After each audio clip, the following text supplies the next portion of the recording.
విజయవాడ నుంచి స్వతంత్రంగా పవన్ కళ్యాణ్ గారు అభిమానులు రాజకీయ స్వార్థంతో రాజకీయంగా సాధించాలని కానీ ఆయనకి చిన్న ఉడత వచ్చి సాయం చేయడానికని వచ్చాం. మా వంతు సాయం ప్రచారం చేయడానికి. ప్రజల స్పందన ఎవరిని అడిగినా 10 మందిలో 9 మంది నిర్దాక్షిణ్యంగా ఎదుగుతారు. 1,00,000 ఓట్ల మెజార్టీ అంటారు. పవన్ కళ్యాణ్ గారికి 100% వాసవి ఆన్లైన్ సర్వీసెస్ మా వద్ద పాస్పోర్ట్ వీసా సర్వీసెస్ కలవు. వీసాలో 99% అప్రూవల్ సక్సెస్ రేట్ ఉంది. Please contact 8019482544. 50,000 పైన మెజార్టీతో ఇక్కడ విజయం సాధిస్తున్నాం. అది 50,000 పై మెజార్టీతో ఖచ్చితంగా సాధిస్తున్నాం. అది మరి ఇక్కడ మీరు తిరుగుతున్నారు, ఎన్ని రోజులు తిరుగుతున్నారు ఇక్కడ ప్రజలు? 3 days నుంచి తిరుగుతున్నాం. ఫోర్త్ డే కదా. ఎలా ఉంది ఇక్కడ అభివృద్ధి పరంగా కానీ ఇక్కడ ప్రజలు అసలు ఎలాంటి ఇబ్బందులు పడుతున్నారు, ఎలాంటి సమస్యలు ఉన్నాయి ఇక్కడ? అభివృద్ధి చాలా బాగుంది ఇక్కడ వైసీపీ ప్రభుత్వంలో. ఎందుకంటే రోడ్ల మీద వెళ్తుంటే ఎక్కడ గుంటుందో ఎక్కడ గొయ్యిందో పగలే చూసుకొని వెళ్ళాలి. మామూలుగా అయితే రాత్రి చూసుకొని వెళ్ళాలంటే లైట్లు ఉన్నాయి లేవని, ఇవి పగలే చూసుకొని వెళ్ళాల్సి వస్తుంది. నేను మా కారు వెళ్తుంటే రోడ్డు సైడ్ డ్రైనేజ్ వ్యవస్థ ఇక్కడ నుంచి అటే షిఫ్ట్ చేయడానికి మోటార్స్ పెట్టేస్తారు, కానీ రోడ్డు మీద నుంచి ఇస్తున్నారు మురికి వాటర్. ప్రజలు తొక్కి పిల్లలు వెళ్తా ఉంటారు, రోడ్ల మీద అందరు జర్నీ చేస్తా ఉంటారు. వరస్ట్ గా ఉంది. ఇప్పుడు మరి మీరు ఎక్కడి నుంచి వచ్చి ప్రచారం చేస్తున్నారు, మరి ఇలాంటి నాయకుడిని ఇక్కడ ఎన్నుకోవడానికి వీళ్ళందరూ ఇక్కడ ఎదురు చూస్తున్నారంటారా? ఈ నాయకులు ఎందుకు ఎన్నుకోవాలి అనేది చెప్తున్నాను. ఈ రోజు నా దగ్గర రూపాయి ఉందంటే ఆ రూపాయి నేను 10 మందికి పెట్టాలంటే బాధపడతా.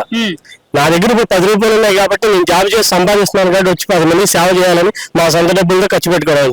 ఆ నాయకుడికి ఏంటి ఏముంది, లగ్జరీ బంగ్లాలో తిరగచ్చు, లగ్జరీ కారులో ఉండొచ్చు. ఎక్కడో ఆయన ఉంటే నిలబడితే సినిమా చేస్తే 100 కోట్లు 200 కోట్లు ఇచ్చే సినిమా ఫీల్డ్ ఉంది. అలాంటివన్నీ వదులుకొని ఆయన పిఠాపురంకి వచ్చి ఎందుకు చేయాలనుకున్నాడు? ప్రజల సేవ. ఇలాంటి వాళ్ళు భవిష్యత్తు కోసం వచ్చారు, పిల్లల భవిష్యత్తు బాగుండాలని వచ్చారు ఆయన. ఇప్పుడు మరి పవన్ కళ్యాణ్ ఇక్కడ గెలిచాడు అనుకోండి, అక్కడ అభివృద్ధి చేస్తాడని గ్యారంటీ ఏంటండి? అంత నమ్మకం ఏంటి? ఆయన అన్ని ఉన్న వదులుకొని వచ్చి ఆయన డబ్బులు ఖర్చు పెట్టి కౌలు రైతులకు ఖర్చు పెట్టారు. తర్వాత ఆర్మీకి, ఇండియన్ ఆర్మీకి వాళ్ళు డొనేషన్ కోసం 1 కోటి రూపాయలు ఇచ్చారు. ఆయన రాజకీయాల్లోకి ఇప్పుడు రాలే. ఆయన సినిమాలు కూడా రాజకీయంలో ఒక మోటివేషన్, ఒక విజన్ ఏమైనా చూపిస్తే ప్రజలు మారుతారు, ప్రజలు మారాలి అనే ఉద్దేశంతో ప్రతి సినిమా నుంచి స్టార్ట్ చేశారు ఆయన. అంతకుముందు ఆయన ఒక ఫండ్ పెట్టి 1 కోటి రూపాయలు ఇచ్చారు. అది ఎక్కడికెక్కడ గుర్తుదానాలు చేసుకుంటున్నాడు. ఆయన దగ్గర రూపాయి ఉండదు. ఆయన ఉన్న సంపాదన అంతా ఖర్చు పెట్టడానికి ప్రజల కోసం బతుకుతున్నారు. మరి ఇక్కడ పిఠాపురాన్ని ఖచ్చితంగా గెలిస్తే ఇక్కడ మోడల్ నియోజకవర్గం ఆయన పిఠాపురం ఆయన లాస్ట్ 5 years బ్యాక్ పోటీ చేయాలనుకున్నారు. ఆయన మనసులో ఏముందో అది డైరెక్ట్ గా మొహం మీద భయంతోనే రాజకీయ నాయకులు ఆయన రాజకీయం పోద్ది, నేనేదో మళ్ళీ చెబితే ప్రభుత్వం మైనారిటీ పెంచాలి అనేది ఏముంది. ఆయన నిజం ఏం మాట్లాడాలనుకుంటాడో అదే మాట్లాడతాడు. పిఠాపురాన్ని ఆధ్యాత్మిక రాజధాని చెయ్యాలని ఆయన ఎప్పుడో చెప్పాడు, అది చేసి చూపిస్తారు. ఇక్కడ పిఠాపురం అనేది కనీసం ఒక విలేజ్ కి ఏదో మామూలుగా ఒక గ్రామ స్థాయి పంచాయతీ కన్నా కొంచెం పెద్దది. అలా అని చెప్పి సిటీ అనలేము, అలా అని చెప్పి దానికన్నా పెద్దదనం చల్లదనం అటు ఇటు మధ్యలో ఉండిపోయింది. కానీ ఆధ్యాత్మికంగా చూసుకుంటే 7-8 పెద్ద పెద్ద గుళ్ళు ఉన్నాయి స్టేట్ లోనే. మనకి ఎక్కడెక్కడ పెద్ద పెద్ద గుళ్ళు ఉంటాయి, అలాంటి గుళ్ళు ఎక్కడ ఉన్నాయి. కానీ ఏంటంటే వాళ్ళకి సరైన ఫెసిలిటీస్ కానీ సరైన సదుపాయాలు కల్పించడం కానీ డెవలప్మెంట్ పర్పస్ కానీ ఇక్కడ ఏమీ లేదు. కానీ గుళ్ళు పరంగా కానీ ఎక్కడో నార్త్ సైడ్ నుంచి, మహారాష్ట్ర నుంచి, గుజరాత్ నుంచి, అక్కడి నుంచి ఇక్కడ గుళ్ళకి వస్తున్నారు. అంటే అంత విశిష్టత ఉంది, కానీ డెవలప్మెంట్ లేదు. ఇప్పుడు మరి ఇదంతా ఈయన వచ్చిన తర్వాత ఖచ్చితంగా చేస్తాడంటారా? ఆయన ఈజీగా చేయొచ్చు. ఎందుకంటే ఆయన ఎప్పుడైతే ఆయన మాట ఇచ్చారు ఓటు చేయలేను అని. ఎందుకు చేయలేను అంటే ప్రజలకి ఏం కావాలి, ప్రజలకి ఓన్లీ సంక్షేమ పథకాలు ఇస్తే కాదు. నేను 100 రూపాయలు సంపాదిస్తున్నానని చెప్పని ఆ 100 రూపాయలు సంపాదించాలంటే అలాగే నేను కష్టపడాలి. కష్టపడితే నాకు 100 రూపాయలు వస్తాయి. అప్పుడు నేను 10 రూపాయలు ఖర్చు పెట్టచ్చు, నేను 90 రూపాయలు ఖర్చు పెట్టచ్చు.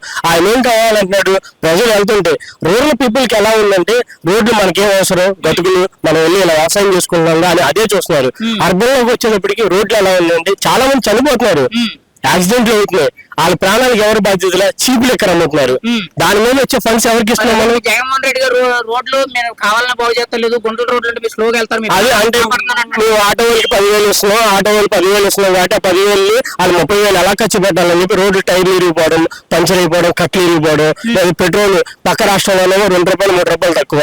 సంవత్సరానికి ఒక ఆటో డ్రైవర్ నెలకి 30 రోజుల్లో రోజుకి 5 లీటర్లు చొప్పున పెట్రోల్ కొట్టించిన రోజుకి 10 రూపాయలు ఆయన ప్రభుత్వానికి పక్క రాష్ట్రం మీద ఎక్కువ ఇస్తున్నట్టు.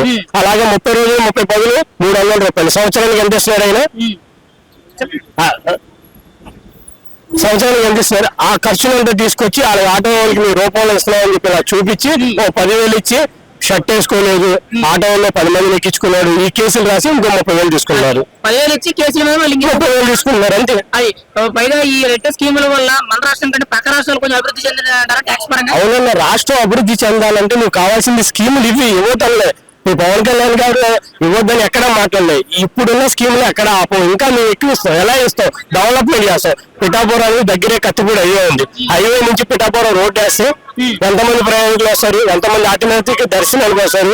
వాళ్ళు వచ్చిందని డెవలప్మెంట్ చేసి ఇక్కడ రూమ్స్, వాటర్ రూమ్స్ ఫెసిలిటీ ఇస్తే ఎంతమంది రోజు వచ్చి దర్శనాలు చేసుకొని ఎంతమంది ఇక్కడ అది రావడం వల్ల ఏమవుతుంది? ఒక హోటల్ పెట్టుకుంటారు. ఒక హోటల్ పెట్టుకుంటే అక్కడ 10 మందికి పాలు కలుగుతుంది. టీ తాగేవాడు ఉంటాడు, పక్కన సిగరెట్ అమ్మేవాడు ఉంటాడు, బడ్డీ కొట్టు సంపాదన సృష్టిస్తానంటున్నారు ఆయన. అలాంటప్పుడు ఇబ్బంది ఏముంది? ఒక బిజినెస్ పెట్టి ఒక 10 మందికి కనీస సదుపాయం కల్పిస్తారు. ఆయన అదే చెప్తా, ఆ 10 మంది సదుపాయం ఇస్తే ఆ 10 మంది కష్టపడితే ఆ 10 మంది కష్టపడిన తర్వాత ఆ రూపాయిని నేను ఇలా సంక్షేమానికి ఇవ్వచ్చు అని చెబుతున్నారు ఆయన. 60 రూపాయలు కోటలు తీసుకెళ్లి 200 పెంచారు. 140 రూపాయలు లాభం ఉందంట. నాకు తెలియదు, ఎందుకంటే మందు తాగను కాబట్టి. ఆ 140 రూపాయల లాభం ఎవరికి ఇస్తున్నారు? ఇప్పుడు ఈ మద్యం పాలసీ అనేది మొత్తం క్లియర్ చేస్తానన్నారు. తీయడం పోగా ఇంక ఎక్కువ అమ్ముతున్నారు, పైగా బ్లాక్ లో అమ్ముతున్నారు అని చెప్తున్నారు. పైగా క్యాష్ పేమెంట్ ఎక్కువ జరుగుతుంది, డిజిటల్ గా అంటే ఫోన్ పేలు, గూగుల్ పే జరుగుతుంది. కానీ నరేంద్ర మోడీ గారు ఆశయం డిజిటల్ పేమెంట్ అంటారు. 10 రూపాయలలో మీరు డిజిటల్ పేమెంట్ చేయమన్నారు, కానీ ఇక్కడ క్యాష్ కట్టించుకుంటే అకౌంట్ ఫర్ చూపించారు. అదే నీ ఎంప్లాయీని ఇన్కమ్ ట్యాక్స్ నేను ట్యాక్స్ కట్టాలి, అలాగే నా అకౌంట్ ఫర్ అవుతుంది. అక్కడ ఎందుకు అవ్వట్లేదు? అడిగే ఉన్నాడు, అడిగడానికి వచ్చాడు మా నాయకుడు. మరి ఇక్కడంతా క్యాష్ పేమెంట్ జరుగుతున్నప్పుడు మరి ప్రభుత్వానికి పన్ను కట్టినట్టే కదా? కట్టరు, ఇదంతా బ్లాక్ మనీ లెక్కే వస్తుంది కదా. బ్లాక్ మనీ ఎవరి అన్నా, ఎవరి వాళ్ళకి సంబంధించిన కదా, వాళ్ళ కార్యకర్తలు వాళ్ళకి సంబంధించినవి కదా. ఈ మద్యం పాలసీలో ఖచ్చితంగా జరుగుతుందని తప్పేనంటారా మీరు? 100% తప్పే. ఆరోగ్యాలు ఎంతమంది చచ్చిపోతున్నారు? ఏమై రోడ్డు భూములు, ఇండియన్ క్యాపిటల్ సిటీలు ఇయ్యా మందుల పేర్లు కూడా డిఫరెంట్ గా ఉన్నాయి. పోలవరం ప్రాజెక్ట్ అని, వాళ్ళ ఇష్టం, క్యాపిటల్స్ అని, వాళ్ళ ఇష్టం. వాళ్ళ ఇంటి దగ్గర స్టిక్కర్ వేసి పంపిస్తారు. ఏంటి అలా మద్యం పాలసీ మీద ఒక మాట అడుగుతున్నారు, ఎంతవరకు కరెక్ట్? అది బాగా పనిచేస్తుందా లేదా గతంతో పోల్చుకుంటే మీరేమంటారు? మద్యం పాలసీ అనేది ఈ రోజుల్లో ఒక మనిషి ఒక వ్యసనానికి అయిన తర్వాత అలవాటు పడిన తర్వాత మానమండం అనేది అది జరగని పని. అది మార్పించడానికి ప్రభుత్వం ఏం చేయాలి?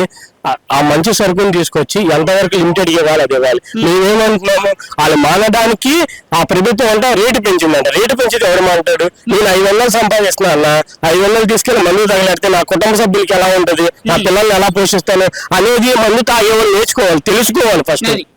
ఫస్ట్ వాళ్ళ సంపాదన ఏమట్లేదు. ఇంతకు ముందు గత ప్రభుత్వంలో జరిగినాయి, చేశారు. కానీ గత ప్రభుత్వంలో 200 రూపాయల 160 రూపాయలు అంటే 140 రూపాయలు ఇంటికి పట్టుకెళ్ళేవాడు. ఇప్పుడు 200 రూపాయలు తాగేసి ఇంటికి ఏం పట్టుకెళ్తున్నాడు? ఆరోగ్యాన్ని హానికరం చేసుకుని పడిపోయి వాంతులు, హాస్పిటల్లో జాయిన్ అయ్యి వాళ్ళ ఆరోగ్యాలు పోయి చనిపోతున్నారు. అది ఫైనల్ గా మరి రెండోసారి అవకాశం అడుగుతున్నాడు, మీరు ఇస్తారా ఎవరా? మీరు మాట చెప్పండి. మనం ఆలోచించుకోవాలి, ప్రజలు ఆలోచించుకోవాలి. నేనేం చేస్తాను? ఓటర్ గా ఆయన రెండోసారి నేను సీఎం అవుతాను, 175 సీట్లు నేను గెలుస్తాను, మద్యం నిషేధం చేసిన తర్వాత ఓట్లు అడుగుతా అన్నాడు. అది చేయకపోక ఇప్పుడు అడుగుతున్నాడు ఆయన. మీరైతే అవకాశం ఇస్తారా ఎవరా? ఈ అవకాశం ఇస్తే మనం ఇప్పుడు ఆంధ్రప్రదేశ్ లో ఉన్నాం, ఇదే లాస్ట్ అవకాశం. ప్రజలు ఆలోచించాలి, మనం ఏం చేయాలి, మన అభివృద్ధి ఏం జరిగింది, మనకేదో పెన్షన్ ఇచ్చారు, మనకేమో ఇంటికి వచ్చి అమ్మఒడి ఇచ్చారు. ఎవరికి ఇస్తున్నారు? ఎవరికి ఇస్తున్నారు? చాలా మంది ఏది అడిగినా కానీ మాకు ఇంటికి పెన్షన్ వస్తుంది, లేదా మూడు పడ్డది అన్నారు. కానీ భవిష్యత్తు ఎలా ఉండాలి, అభివృద్ధి పరంగా ఎలా ఉండాలి, ప్రజలు అంత అన్ఎడ్యుకేటెడ్ పీపుల్స్ లో ఉన్నారు. 65-70 సంవత్సరాల వయసు ఉన్న వాళ్ళు వాళ్ళ పిల్లడి భవిష్యత్తు ఏంటి, వాళ్ళ కొడుకు భవిష్యత్తు ఏంటి, వాళ్ళ మనవడి భవిష్యత్తు ఏంటి ఆలోచించాలి. వాళ్ళు మారాలి. వాళ్ళు ఏంటంటే నెలకి నాకు 3000 పెన్షన్ వస్తుంది, నా ఇంటికి వస్తుందని ఆలోచిస్తున్నారు. అది ఆలోచిస్తే వాళ్ళ జీవితాలు ఏంటి? ఆడు 3000 పెన్షన్ వస్తుంది ఆయనకి, మంచిది. కానీ వాళ్ళ పిల్లడు ఎక్కడ చదువుతున్నాడు? ఏ రోడ్లో చదువుతాడు? బండేసుకెళ్ళి ఏ గోతులో పడిపోతాడు. బయటికి వెళ్తే ఎలా వస్తాడు? ఆడికి ఏ అలవాట్లు ఉన్నాయి? గంజాయి అలవాట్లు, మత్తు పదార్థాలు. ఇక్కడ నుంచి ఆంధ్రప్రదేశ్ రవాణా రాజధాని అయిపోయింది కదా. దానికి రీసెంట్ గా కూడా 25,000 టన్నులు అంటే 25,000 టన్నుల డ్రగ్స్ అనేది వైజాగ్ పోర్ట్ లో డైరెక్ట్ గా దొరికేసింది, పెద్ద కంటైనర్ తో. అసలు ఇంత డ్రగ్స్ మాఫియా అనేది ఇండియాలో ఎక్కడ జరగలేదు, ఇప్పటి వరకు జరగలేదు. మరి ఇలాంటి మాఫియా 5 ఏళ్లలో బాగా ఎక్కువైందని మీరేమంటారు? 5 ఏళ్ళు ఎక్కువ ఉంటాయి. అసలు అంతమంది ఎవలేదు. ఇప్పుడు ప్రతి సమయంలో బొడ్డోడు కూడా తెలిసింది. పేపర్ వచ్చినా, న్యూస్ లో చూసినా మత్తు ఎవరైనా గంజాయి, కొకేను అవి ఎలా ఉంటాయి ఎప్పుడు వినే ఉండు. ఇప్పుడు చూసిన దగ్గర నుంచి బయట ఎక్కడ లేదు. మరి అలాంటిది ఇప్పుడు ఇంత డైరెక్ట్ అయిపోయింది ఏంటి? రాష్ట్రం అంతా ఎటువైపు వెళ్తుందంట? మరి అయ్యే కదా, మేము సంక్షేమ పథకాలు చేస్తే మేము మొత్తం వదిలేస్తాం. రోడ్ల మీద ఒక్కడు మనిషి సగటు మనిషి అనేవాడు భయం కలగాలి. ఎలా భయం కలగాలి? లా అండ్ ఆర్డర్ ఉండాలి. లా అండ్ ఆర్డర్ పోయింది పూర్తిగా. ఒక రోడ్డు బాగుండాలి, రోడ్డు లేదు.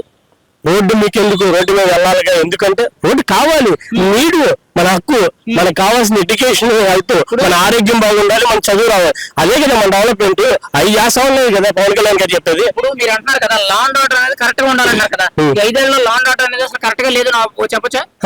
అసలు చెప్పలేదు అసలు. బాగా బాగుంటాయి, లాండ్ ఆర్డర్ ఉంటాయి కదా చెప్పడానికి. పవన్ కళ్యాణ్ ఒక ప్రసంగంలో ఇప్పుడు పాస్ట్ లో 5 years బ్యాక్ ఇప్పుడు చెప్పారు, పవన్ కళ్యాణ్ ఎవడు తప్పు చేసినా కానీ, ఈవెన్ పవన్ కళ్యాణ్ తప్పు చేసినా తనకై తీసేసే చట్టం తీసుకొస్తానని మాట్లాడుతున్నాడు. మరి అలాంటి లా అండ్ ఆర్డర్ వస్తే సిస్టమ్ అనేది ఎలా పనిచేస్తుంది, గవర్నమెంట్ అనేది ఎలా ఉంటుంది అంటారు? పవన్ కళ్యాణ్ గారు ఒకటే చెప్పారు, అది నేనైనా నా పార్టీ నాయకుడైనా కార్యకర్త అయినా తప్పు చేస్తే ఎవరైనా కాలర్ పట్టుకొని అడిగే అర్హత మీకు ఉంది అన్నారు. ప్రజలు అడగమంటున్నాడు ఆయన. ప్రజలు మారాలి, ప్రజలు బయటికి రావాలి.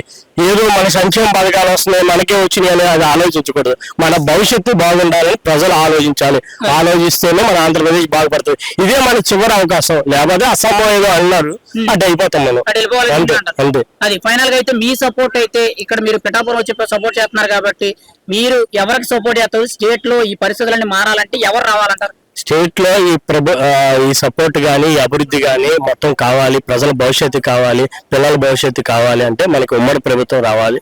పవన్ కళ్యాణ్ గారు పాత టీడీపీ గవర్నమెంట్ ఉన్నప్పుడు కూడా అప్పుడు కూడా ఆయన ఎదిరించి చంద్రబాబు నాయుడు గారి మీద కొద్దిగా పార్టీ రెండు కలిసి ఉన్నా సరే ఆయన ఎదిరించి ఆయనతో ఇది కావాలి నాకు అని చెప్పి పోరాడి రైతులకి ఉండవల్లి రైతులకి ఆయన ఉండవల్లి రైతులు వైపు ఉన్నారు. ఇప్పుడు ఆయన ఉమ్మడి ప్రభుత్వంలో బాధ్యత నాది అని చెబుతున్నాడు ఆయన. ఈ ప్రభుత్వానికి బాధ్యత నన్ను అడగండి అని చెప్తాడు.